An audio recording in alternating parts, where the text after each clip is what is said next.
欢迎收看《寰宇全世界》，带您走进全世界。全球各地的观众朋友，大家好，大家平安，我是何荣。两岸大事国际焦点深度剖析，打开视野。透过 YouTube 收看朋友，请您帮我们按赞、订阅、加分享，动动手，开启小铃铛。也欢迎您告诉我们在哪个城市打卡收看。当然，欢迎大家多多的留言、批评指教。好，来欢迎今天的3位来宾。首先是淡江大学两岸关系研究中心主任张武岳老师，大家好。另外，金周刊顾问林宏文顾问，大家好。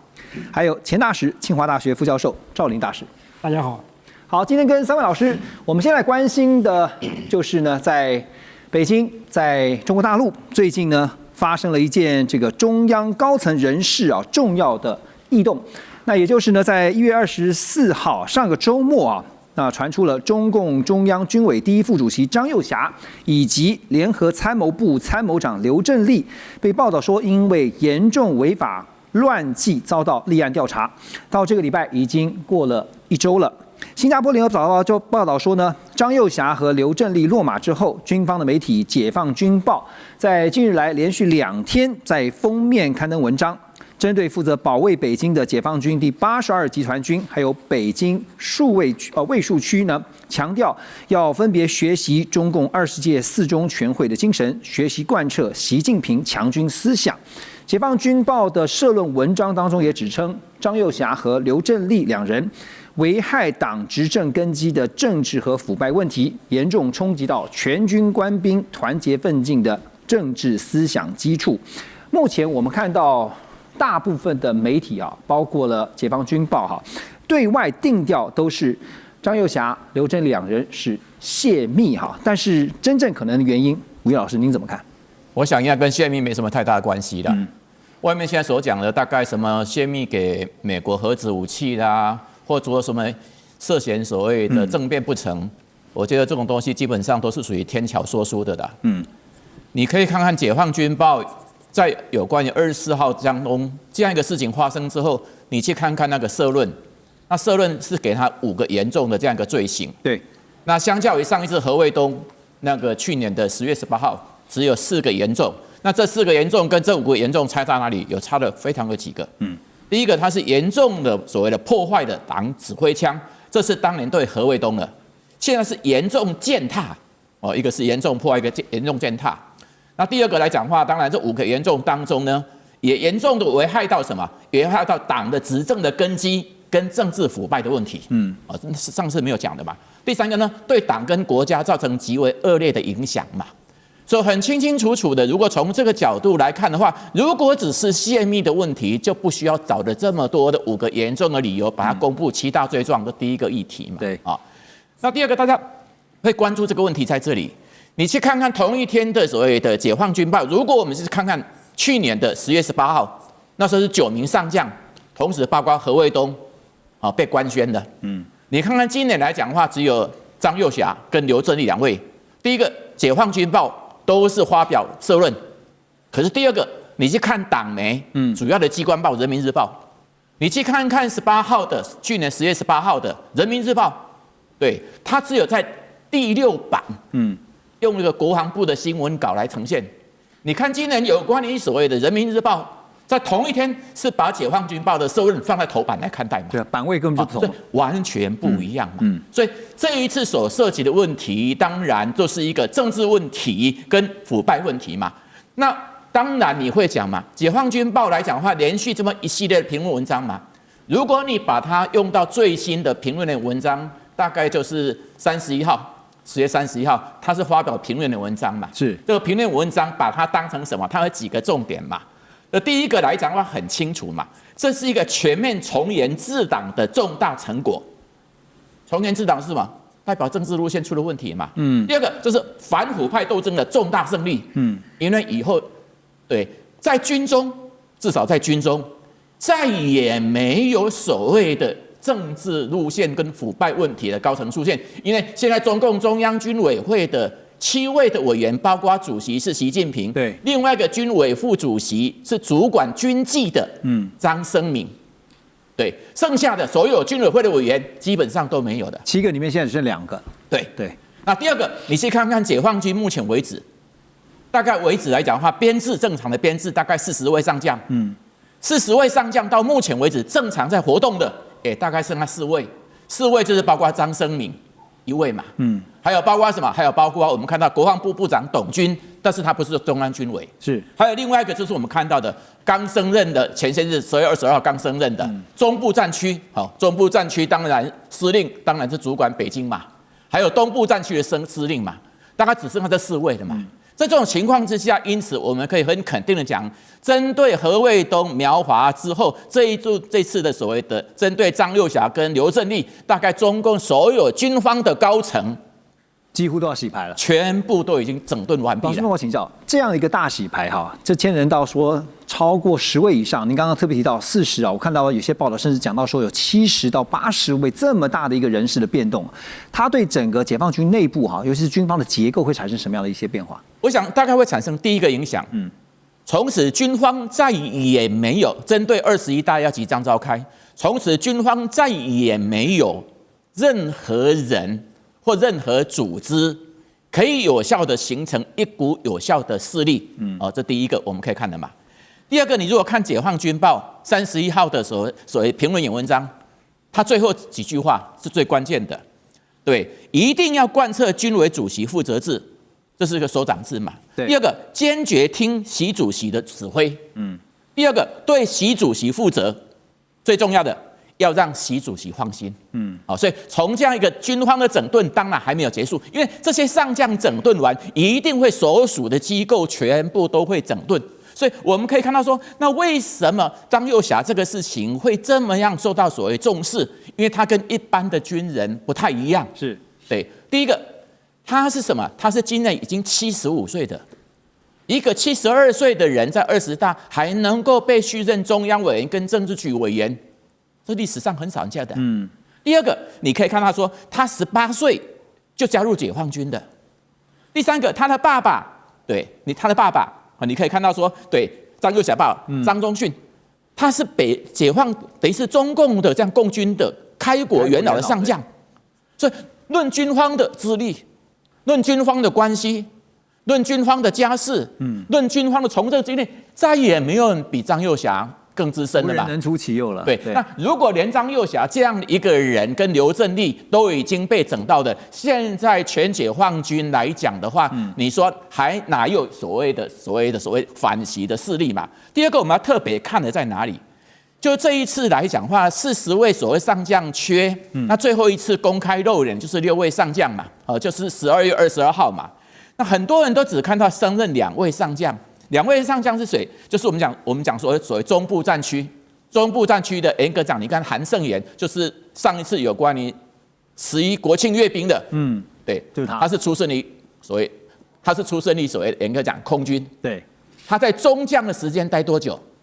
他在中将足足待了8年，哇，对。那第二个，你看看东部战区，当然负责对台的嘛，你可以看到说，严格讲，东部战区的司令呢，你也可以看得很清楚，对，杨志斌，他在中将，他也是出身于空军，他在中将待了多久？待了4年。所以从这里面角度，大家都知道，军方以前解放军有2个主要的大的系统，一个是苗华、何卫东这些像出身于福建以东南系统为主的东部战区这个部分为主的，另外一个是张幼霞这个作战系统嘛。所以从这个角度来看，一个等了8年，一个等了4年，不能说是爷爷不疼奶奶不爱。就显然什么？显然他并没有卷入到这个所谓系统里面去，而且空军里面大概受创是最小的嘛。所以从这个角度，你可以看只升这2个，其他大概都是按兵不动嘛。所以从这个角度来看的话，外界当然你可以做一些不同的解读，但是如果从这个角度来看的话，这是有史以来对解放军最大的整顿。这个整顿大概要到5中全会之后。大概所有关于中央军委的重要的人士以及上将才会慢慢的补齐嘛。所以接下来这些军方尤其高层人士的安排或是升迁啊，恐怕就像是刚才吴越老师所说的，就是还要在其他人等啊都要被有的上将一定会涉及到他一定会往下清查，对啊，他一定会往下清查。对。那这种过程当中来讲的话，所以很多人总是过度去解读，说什么军中里面呢好像是反习势力很严重啦，军中派系请假。合理的解释应该是什么？应该是所有的人，现在上将，所有的重要将领都是习近平亲自挑选跟提拔的。这样听起来，其实习近平的权力是更加集中，而且是更加的稳固。因此，有人会问2个问题：如果都是习近平的提拔的，怎么越反越腐？解放军报自己讲啊，怎么越反越腐？怎么越反好像越来越多？是，但是他也告诉你，到了这里面已经严格讲已经到顶了。对，已经到顶了。到顶了。对，就是说已经从根，至少从上面的根嘛。那第二个，它下面还会再做清查嘛？对，所以从这个角度比较多的是什么？比较多的是每一个人在习一派独大下，所属一定有不同的派系。这个派系不是挺习跟反习。这个派系是因为出生于不同系统，在资源的竞争，在思想看法上有不同，所以因此这个派系一定会相互竞争，然后严格讲相互抗衡，最重要的什么？相互举报。你既然相互举报，一定是相互毁灭。OK， 那但这样的一个相互举报、相互竞争，甚至是相互毁灭，对于集权于一身的中国大陆国家主席，还有就是中央军委会的主席习近平来说，是好还是不好呢？那新加坡的南洋理工大学这位研究员资深研究员，就是他也曾经是美国前国防部的官员，叫唐安竹Thompson， 他就认为说，张又侠呢是解放军里面唯一一位现役，而且能对于中方的军力在强项跟不足之处都能够对习近平提出客观建议的人。而另外呢，这个我们台湾这边政治大学东亚所的特聘教授寇建文则认为后来补上的人，无形之间跟习近平的关系可能那么就会越来越朝向一个比较远的地方。那他是说呢，未来习近平呢会越来越像以前的皇帝被孤立在深宫，而且他说，如果军委到时候只剩下一个人，那现在没有补上的话，习近平在危机的时刻要找谁来商量德国之声还下了一个标题说，张又侠这次中箭落马呢，美国失去能够对话的人。这些事情怎么看呢？中美之间如果真的因为军事上的对话缺少了像张又侠的人，会有什么影响？这样，刚刚吴岳老师讲得很详细那么。那我个人稍微能够补充的话，就是这个张又侠他跟习近平的关系其实是2代的关系。他的父亲刚刚提到那个张又训他是跟习近平的老太爷习仲勋在过去在国共内战时候的老搭档，2代的关系。那么另外就是张又侠他还有一个资历，就是他参加过这个陈越战争，有实战经验的，所以对跟习近平是可以说是关系非常的悠久，而且非常的密切。那另外呢，我可以补充报告，就是说张又侠他的权力除了是第一副主席之外，他也负责军中的这个所谓的装备，跟人事，所以一个管钱或者是物资，一个管人的权力，这是很大的。所以有人在揣测呢，他尤其在管物资装备这方面，是不是跟前不久落马这个李尚福国防部长是有一些利益的重叠？这另外还值得他们调查的地方了。但是这个事情呢，这个张又侠下了文，现在马年开始有人上马，有人就落马那么现在问到美国对他的关系，的确美国对他非常重视的。张又侠在2024年，就是前年的8月份在北京亲自跟美国的当时的国安会的这个顾问Jake Sullivan 见面。所以呢，这是他们说是美国大概有史以来很高阶的这个国安官员跟大陆的军方的高层见面的一个例子当然，张又侠这次落马有另外一个意义，就是说在这1971年的林彪事件之后人民解放军最高阶的将领被落马的一个例子。当然这个事情呢，所以美方认为是，当然这美方是一个很大的冲击。美国内部也在开紧急会议了。现在那个美国认为说张又侠的落马呢，他主要是美国担心什么呢？就是他指挥链的稳定性因为张又侠在军中是很大的力量，大家都谈过了，他指挥链的稳定性的一个断裂。另外就是他是没有把它视为联系的窗口，这 contact point。如果是失去了这个联系的窗口的话，郭大使，我想请教，会不会增加了中美在军事上误判的风险有可能，当然是有可能，而且现在由于川普的时代他的国防部长各位知道那个 Pete Sessions 他这个人是年轻，在目前他的声望远不如过去在拜登时代的国防部的军中的力量。所以呢，拿美国的他们现在要改叫战争部长了。这个塞斯呢，跟中国我了解是1年多来还没有任何联系，所以中国看不起这个塞斯。对，所以因此大家说这是一个 common 这个 conventional wisdom，就猜测说美国跟中国的这个军方的互动跟那个 communication 一定很大的漏洞。第一个 ，Sexas 这个战争部长对中国的了解根本还没有 nothing， 但现在又加上中国内部的军方的这个人事的大动动，所以美国现在担心说他们中方的军队的士气可能会受到严重的打击。对，这个士气打击之后呢，因此他揣测是中国军方呢，他们内部变成这种所谓以效忠为主要的考量，少做少错，多做多错，不做不错。所以因此呢，他对于那个精进战绩反正并不是重点，一定要明哲保身，尤其呢消极避险这是军方从业人员的一个最大的考量。所以因此呢，对于将来他们所谓中国开始主张说2027年能够具备了全对台湾的武力攻占的一个战绩的这种目标呢，美国是认为说有待存疑，所以美国现在误判的可能性是非常大。美国现在过去误判的过去算了，可是未来如何减少误判的可能性？当然，美国现在还有一个观察点，就是你现在进行调查，这调查的结果是怎么样？他现在还没有被开除党籍对，我想5月中也许更了解，他没有被开除，而且看调查结果，第一个是结果怎么样，会不会开除党籍在支持底下？第二个呢，接任人是谁？这是另外一个观察点。OK， 不过现在就对于中美来讲的话，在军事上，尤其是要如何避免跟管控这个可能因为误判而造成的风险是当务之急。那除了在军事上面呢，符应最高领导阶层、党中央的指挥。在这个军事上是如此，经济上也是这样因为在周末前30号这一天呢，中共中央政治局也召开了会议，他们特别强调坚持党中央集中统一领导，不折不扣把党的20届四中全会精神，还有党中央关于今年工作的决策部署落到实处。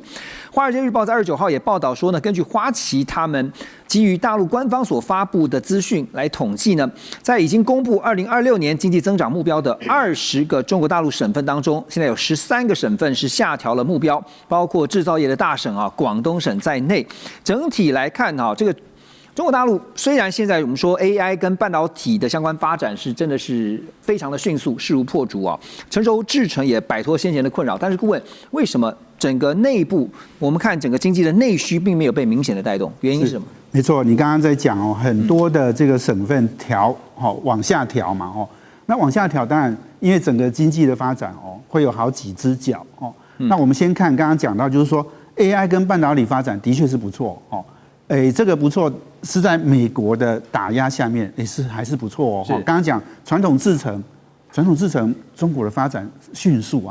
这个因为它先进制程，它在成熟制程的市占率是越来越高，是成熟制程它一直发展。对，那另外 AI 的晶片，其实它虽然有先进制程被受到限制，对不对？可是它的好几家公司做 AI 晶片的，都陆续挂牌，每一家公司股价都涨翻天所以上层的这种 AI 半导体，我想这个发展，当然中国是不会放松的，因为它一定要跟美国争嘛所以，但是问题就是说，刚刚在讲经济为什么不好，其实内需不好嘛。各位看，就是说这些 AI 或半导体的公司它其实它还是在中国的产业结构里面还是占少数。所以但它的利润，其实刚刚在讲 AI 晶片，那个都不太赚钱的啦，那很多甚至是亏损的啦所以那股价涨很高，是政策希望做多嘛而且是补贴所以这个就是说。股价，而且还有去年2025年，整个全世界股市都涨嘛，中国也涨中国股市涨上来，可是他们事实上他们的消费力并没有出来，就是股票赚到钱的钱不敢拿出来花啦为什么？因为其实他的资产受到房地产的跌价，其实是影响是很大然后再加上就是说我一个朋友在上海他说他们现在去看房子看那个非常好的地段高档的房子，他说比最高的价位大概跌掉一半。那当然我们知道过去中国大成长的时候涨20倍嘛，房价那现在跌掉一半，其实大家都还是不太敢买这样。那好，讲回来就是说整个经济我们说好几只马车嘛好几个马车那它的出口各位看就是说它的出口其实整体是成长5%，但是呢里面的那个内容改变很大，它对美那个出口降了20%，是，但是呢，对那个东南亚增加13.4%，对欧盟增加8.4%，对，也就是说它其实改变很大，而且你还要看它的那个顺差达到快1.2兆美金。这个是整个地球上第一次出现有一个国家顺差超过1兆美金的。其实中国的2025年你说出口其实是成绩还是很不错的啦。对啊，是很畅旺。被美国被川普总统打成这样，关税磕成这样，它还是，但是你去看那个整体的结构出口是不错。可是进口几乎没有成长，所以这结构的失衡可能是一个很关键的元素。还有包括说，像不只是中国大陆，台湾也是一样哈。我们看到的都是高科技狂飙，可是像包括传统产业，你在股市里面就是这样子，高科技不断的好几根涨停啊，可是呢，传统产业就是不动，反而还降哈。那这个问题要怎么解决呢？现在连 AI、半导体这些高科技业者也想办法要在大国博弈之间努力求生存。我们稍后回来谈。中美互动牵动全球，美中竞争地缘争霸，外交、军事、科技、经济，多元观点，权威分析，一同掌握2026全球新秩序、新赛局。每周6日，寰宇全世界带您走进全世界。好，回到寰宇全世界，我们就来看到，刚刚特别提到了高科技啊，像是 AI 啊、半导体啊，相关都不断的去狂飙。那讲到 AI， 也看到了这个辉达的执行长呢黄仁勋，他这个礼拜到了亚洲，他的亚洲行先到中国大陆，因为呢去参加这个分公司相关的尾牙，同样最重要的其实是呢拜会客户跟官员啊。当然先到中国大陆，再到台湾来。那对于外传呢？大陆方面已经批准了辉达第一批的 AI 晶片，也就是 H200进口啊。他到台湾的时候，第一个被问到的问题就是这个，他就回答说：“哎呀，这是假新闻呐！”而且呢，还反问大家说，应该要思考的是，放出这样消息的人真正的用意是什么？大家听得一头雾水啊。之前传的是说，这个 H200呢已经放行，可以到中国大陆去，而且呢相关的作业程序都已经在进行中。可黄仁勋也说呢，过去几天他在大陆访问的行程当中，他见了客户，也见了官员，可是辉达到目前为止没有收到任何 H200晶片的新订单，而且他还补充说 ，H200这款晶片非常适合中国市场，决定权现在就在中方的手中，台湾仍然在考虑，而辉达正在耐心的等待。H200所代表的这个美中科技之间的大搏斗哈，我们其实追了很久哈。特别请教洪文顾问哈，因为最近看到您的一篇文章，就是拿微影当作例子。微影是目前 AI 伺服器的大赢家，那创下了台湾上市柜企业每股税后纯益最高的纪录，在2025年它的 EPS 是高达275.06元。美中市场最大的不同是什么呢？在这篇您的文章当中也特别提到是微影的董事长洪立宁，他认为说，选择中国大陆市场现在要面对的风险，不只是大陆本地企业，还要特别要思考的是背后的中方政府。那同时这次也看到辉达其实跟微影很像他必须要面对就是跟中方政府打交道您觉得在处理 H200这个大订单，他在这个上面黄仁勋他可以怎么去从中？因为这个牵扯到不只是单纯的商业，它是牵扯到很多的政治思维。是没错，我觉得对辉达来讲他当然是希望卖中国嘛。你一家公司现在已经是全世界最领先的公司，它其实它在 AI 晶片 GPU 市场，它事实上它的市占率也超过90%。所以他当然希望卖到中国，现在当然是川普总统不让他卖嘛。那还有中国政府也有一些这个比较考量很多啦因为最主要是他要扶植本地的企业所以我想就是说，现在这中间还在大家拉锯之中。那我想黄仁勋呢对政府我觉得他一直都是保持很低调，而且是很友好啦我想他当然很知道中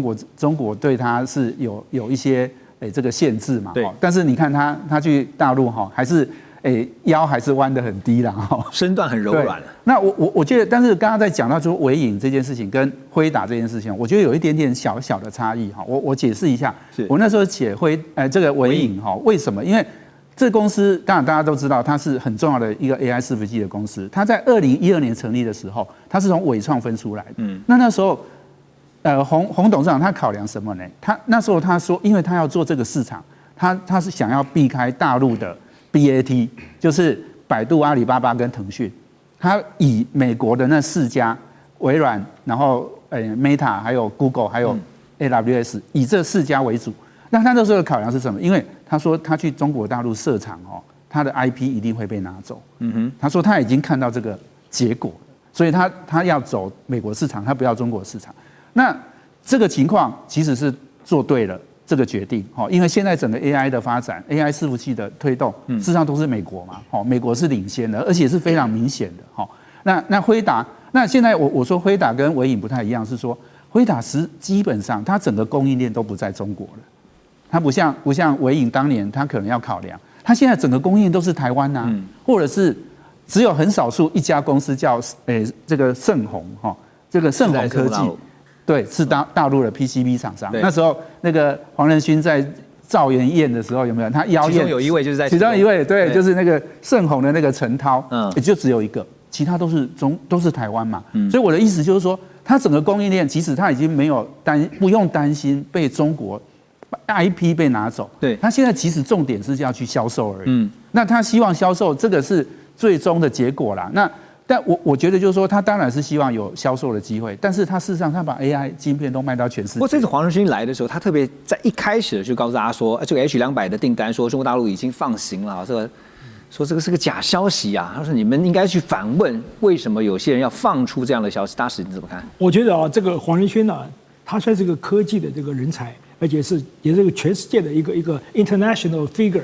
和他的这个政治的 political sense 我觉得还是非常非常高明。你看，像他是华人的背景，可是在台湾出生，他来台湾多少次了？就这一代还在台湾，大陆也去了很多次。可这2个这个两岸的这个领导人他从来不见面，他从来不见面。那个习近平也好，赖清德也好。甚至国民党，他不见任何人，所以他是有他的一个政治判断非常对，他非常精准。他说宁可不要见了谁之后会得罪某一方，然后影响到我的生意，所以他这个非常精准。当然，只有在美国，他跟川普交谈甚欢。有时候川普出去到欧洲开高峰会议，去见英国国王，也带着那个黄仁勋同行，他也乐意跟陪。所以他这个投资的这个人际的关系也非常具有选择性，也非常具有前瞻性。这我们佩服他的地方。其实谈到这个黄仁勋的回答你的问题了，我个人觉得他现在这个回答他的最大的目标是把市场多元化的策略，不再聚焦在中国大陆也好，或者是台湾也好。虽然台湾现在台湾媒体把它炒的台湾总部现在在台北市干什么讨，可他都不很积极的表态，连跟那个蒋万安市长见面事情，他也都不做任何答复。那么因此呢，他现在重点并不是光放在亚洲或者是美国。当然这些年来，他在中国的事情呢，中国的占比他的市场中国占比已经从过去的肯定高到20%，它的收益的占比一下跌到最近很低很低。是，当然这受了美国打压的影响。和现在大家不要忽略，黄仁勋他现在重点是摆在欧洲跟中东。他最近呢跑了欧洲很多次，我觉得他的现在，比方说他的投资欧洲的 AI。这是他的新的目标，投资欧洲。欧洲很欢迎他，欧洲 AI 根本不像我们亚洲做的火红，他很欢迎这个 NVIDIA 来投资。第二个呢，他要去所谓追求争取这个中东所谓主权基金的订单。中东主权基金，中东是一个重点。对，所以欧洲跟中东，他的新的目标，他反正做得非常很自在，没有任何的政治考量。你在亚洲跟美国，中国跟美国要考虑东考虑西，G2的压力很大。对，那可是在欧洲跟中东，它的新的一个 playground，一个 play field。所以我觉得黄仁勋呢，他这个总而言之，就回到我刚刚讲，他市场多元化，不再依赖某个地方，可是也不主动的放弃它。这是一个走个折中路线，这是他目前未来的方针。辉达确实对外对内都有很大的竞争压力哈。对外当然就是中国大陆的非常强劲的对手华为啊，对内其实还有像是超微啦，现在连 Google、Amazon 其实都是他在美国的主要竞争对手哈。他们也要开始生产他们自己的 AI 晶片啊。那现在这次黄仁勋到台湾来呢，其实他也参加在台湾这边的这个尾牙，当然这个非常多人簇拥着他，然后呢，他也一改先前穿着黑皮衣外套的造型，他现在是改成是穿花衬衫。这次来的时候呢，特别说，你们觉得这样是不是很有台湾特色啊？走台客风。那当然，除了尾牙，其实最重要的就是刚才洪文顾问提到这个赵元燕就是他跟辉达供应链在台湾这边的整个台湾供应链的相关厂商大厂们的这个吃饭。那这次包括了台积电、广达、鸿海、伟创、联发科、细品等等另外呢，是在2025年5月，去年大家还有印象的话呢，其实在 Computex 呢，黄仁勋发表演讲的时候呢，还秀出了辉达的合作伙伴，总共有122家之多现在深度布局在台湾的供应链，一方面当然也希望能够抓紧中国大陆的市场，因为两边都不可放有一句形容词如履薄冰，可是呢，却也看到他游刃有余这个吴越老师，您怎么看他夹在 G2 两强中间做生意的 Pitbull？我想辉达大概很清楚的，如果像以这样一个 AI， 它需要将近100多家的供应链，当然顾问最清楚，从台积电、广达、仁宝、鸿海、以将，当然一定是跟台湾，这个没有问题，但是他也很清楚，全世界2个最大的市场，一个就是美国，一个就是中国嘛。中国这样一个 AI 的这市场规模，至少有500亿美金以上那刚刚顾问讲的。本来辉达在中国的市场占它的销售的占有率最高都还有将近15到20%，现在就是等于0了嘛。那因此面对中国这样一个庞大市场，如果它的产品卖不到中国去，对，那它的产品在将来中国整个发展起来，它完全被取代了。对，那这个被取代是什么？当中失去了中国市场，这个不是你从中东南美洲那些国家它可以的嘛？因为你一旦那个市场它发展起来，有自己的规格，有自己的标准，你就永远失去到一个这么庞大的市场。这也是为什么双方的争论所在嘛。所以说变成说，现在美中这地缘政治的博弈，本来在拜登时期，顾问最清楚，他连 H20都不准卖。现在已经到达 H200 要卖的原因，是因为 Trump 愿意让他卖。那中国要不要接受他的考虑的原因在这里嘛？对，他们会认为说，如果我接受到，当然 H200肯定比 H2 强太多了嘛，但是它总是比不上最先进的像 G200嘛。那因此中国也在考虑说，也在做一个 bargain chip 的。如果我接受的这样一个虽然不是最顶尖的，但是勉强对中国 AI 有用的，那会不会等于是扼杀了我自己的自主创新？对，会不会影响到我未来的发展？或者说我透过这种 bargain chip 的，说不定我还能够争取到更多的嘛。所以双方在这个市场上来讲的话，所以 AI 的问题很清楚的。对于所谓的黄仁勋，我相信他很清楚的。对，以 AI 这个系统，顾问一定比我们更清楚的。这个一个地球2套系统标准应该已经成型了啦。是。这个部分不可能有所谓的 AI 这个问题上，不可能美中之间还会有任何的像这种高阶合作的可能的。但是这样一个地球2套系统，那究竟中国还是一个广大的市场，仅次于美国最大的市场。那到底黄仁勋的这样一个辉达要不要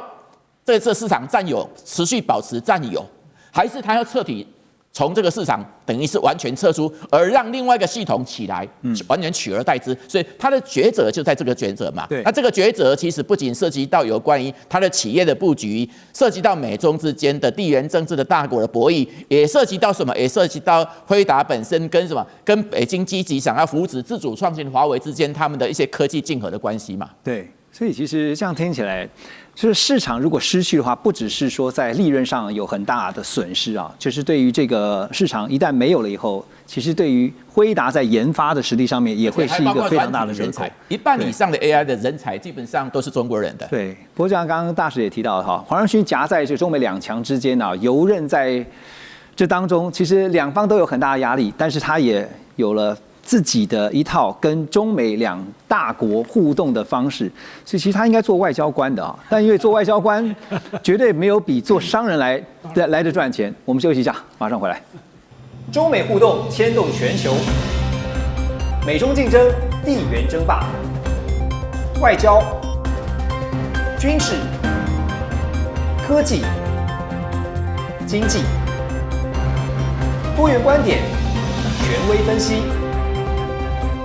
一同掌握2026全球新秩序、新赛局。